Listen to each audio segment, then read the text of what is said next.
আসসালামু আলাইকুম গাইজ, এখানে আমি মাছ ভেজে নিচ্ছি। দেখতে পাচ্ছেন দেশি কই মাছ। এই কই মাছটা দিয়ে ফুলকপি, টমেটো, আলু দিয়ে ঝোল করব। তো চলেন আপনারা শুরু করি। এই রেসিপিটা আপনারাও দেখতে থাকেন আমি কীভাবে তরকারিটা রান্না করি। এইভাবে তরকারিটা রান্না করলে অনেক মজা হয়। এখানে আমি মাছটা ভেজে নিলাম, আর বাকি একটু তেল রয়েছে। আমি ফুলকপি আর আলুগুলো এই তেলের মধ্যে হালকা একটু ভেজে নিব। এভাবে রান্না করলে পরে তরকারিটা খেতে অনেক স্বাদ লাগে। আপনারাও দেখবেন, এভাবে ট্রাই করে। হালকা একটু হলুদ দিয়ে দিলাম। এখানে আমি যে বাকি তেলটা আছে মাছের ভাজা তেলটা, এই তেলটাকে আমি আর ফেলে দিব না। এই তেলটা কড়াইতে থাকলে অযথা নষ্ট হবে, তাই ভাবলাম এই তেলটাতে আমি হালকা করে ফুলকপি আর আলুগুলো একটু ভেজে নিই, তাহলে আমার তেলটা হয়ে যাবে। আর এখানে দেখতে পাচ্ছেন, এখানে পাতিল বসিয়ে দিলাম। পাতিল বসিয়ে দিয়ে এখানে আমি একটু তেল দিয়ে দিলাম। একটু তেল দিয়ে দেওয়ার পর তারপরে দিয়ে দিব আমি পেঁয়াজ। মাঝারি সাইজের একটা পেঁয়াজ আমি কেটে নিয়েছি। এখানে এই তরকারিটার জন্য আমি একটা পেঁয়াজ ব্যবহার করছি। আর এখানে তেলের মধ্যে পেঁয়াজটা দিয়ে দিলাম। পেঁয়াজটা দেওয়ার পর পেঁয়াজটা একটু ভেজে নিব। একটু পেঁয়াজটা নরম হয়ে আসলে আমি এখানে একটু পানি দিয়ে দিব। এখানে দেখতে পাচ্ছেন পেঁয়াজটা একটু নরম হয়েছে। এভাবে পেঁয়াজটা একটু নরম হয়ে আসার পর আমি এখানে দিয়ে দিব একটু পানি।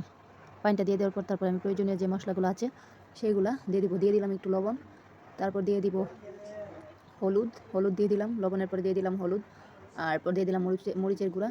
তারপরে একটু নাড়াচাড়া করতে থাকলাম, এটাকে মিক্স করে নিলাম একটু মশলাগুলোকে। এরপর দিয়ে দিব হচ্ছে ধনিয়া গুঁড়া। ধনিয়া গুঁড়াটা দিয়ে দিলাম। দিয়ে দেওয়ার পর এটাকে আমি একটু ঢাকনা দিয়ে ঢেকে কষিয়ে নিব।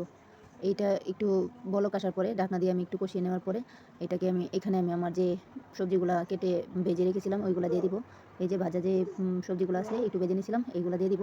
এইগুলো দিয়ে দেওয়ার পরে এগুলো ভালোভাবে মিক্স করে নেব। তারপরে একটু পানি দিয়ে ভালোভাবে নাড়াচাড়া করে তারপরে একটু পানি দিয়ে এই সবজিগুলোকে কষিয়ে নেব। দেখতে পাচ্ছেন এখানে আমি সবজিগুলোকে একটু কষিয়ে নিয়েছি। তারপর এখানে দিয়ে দিলাম একটু পানি দিয়ে আবার কষিয়ে নিব। কষিয়ে নেওয়ার পর এখানে আমি ঢাকনা দিয়ে ঢেকে তারপর রেখে দিচ্ছি। এটা একটু কষানো হয়ে গেলে পরে আমি এখানে টমেটো আর কয়েকটা কাঁচামরিচের ফালি দিয়ে দিব। টমেটোটা পরে দিলেই ভালো হয়, আর সাথে সাথে টমেটোটা দিয়ে দিলে টমেটোটা একদম মিশে যায়। এই জন্য টমেটোটা একটু পরে দিই আর কি সবজির সাথে। এখানে আমি তরকারিটা একটু ঝোলটা কমে আসার পর এখানে আমি দিয়ে দিব কয়েকটা ফালি টমেটোটাকে আমি ফালি করে নিয়েছিলাম। তারপর দিয়ে দিলাম কাঁচামরিচ ফালি। এইভাবে আরেকটু রান্না করে নেব। আরেকটু রান্না করে নেওয়ার পর দেখতে পাচ্ছেন এখানে টমেটোটা হালকা সিদ্ধ হয়ে গেছে। এই পর্যায়ে আমি দিয়ে দিব যে দেশি কই মাছগুলো ছিল, এই কই মাছগুলো এখানে আমি কই মাছগুলো দিয়ে দিলাম। কই মাছগুলো দিয়ে দেওয়ার পর আমি আরেকটু পানি দিব।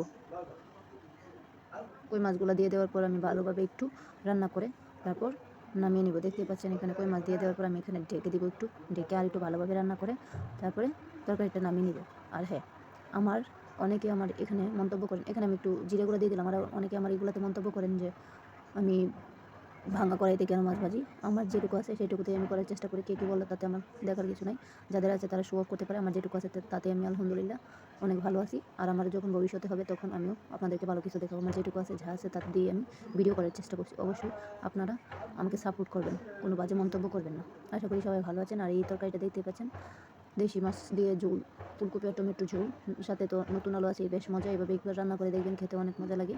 আর আপনারাও চেষ্টা করেন কিছু করার। আমিও আমার জায়গা থেকে চেষ্টা করতেছি কিছু করার। সবাই আমাকে সাপোর্ট করে যাবেন। ধন্যবাদ।